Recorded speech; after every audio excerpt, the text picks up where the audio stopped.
नवी मुंबईच्या सानपाडा परिसरात भर दिवसा अंधाधुंद गोळीबार झाल्याचा अत्यंत दहशत पसरवणारा प्रकार घडलाय। दुचाकीवरून आलेल्या दोन मारेकऱ्यांनी एका व्यक्तीला टार्गेट करून 5 ते 6 राऊंड गोळीबार केल्याचं प्रत्यक्षदर्शी सांगत आहेत। यानंतर ती व्यक्ती जबर जखमी झाल्याची माहिती मिळतेय। या गोळीबारानंतर 2 आरोपी दुचाकीवरून फरार झालेत। सानपाडा स्टेशन नजीकचा रस्ता वर्दळीचा आहे। या रस्त्यावर अनेक लोक ये-जा करत असतात। भर दिवसा हा गोळीबार घडल्यानंतर मूर्तिमंत भीती प्रत्यक्षदर्शींच्या चेहऱ्यावर दिसत होती।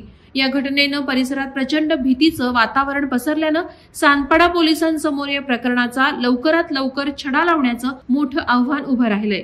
भर दिवसा नवी मुंबईच्या सानपाडा स्टेशन जवळच डीमार्ट परिसरात गोळीबार घडल्यानं स्थानिकांच्या तोंडचं पाणी पळालंय। 2 आरोपींनी दुचाकीवरून येत हा अंधाधुंद गोळीबार केल्याची माहिती मिळतेय। जवळपास 5 ते 6 राऊंड फायर करण्यात आली। त्यापैकी 2 ते 3 गोळ्या एका व्यक्तीला लागल्याचं सांगण्यात येत आहे। गोळीबारानंतर जखमी व्यक्तीला तातडीनं रुग्णालयात दाखल करण्यात आलंय।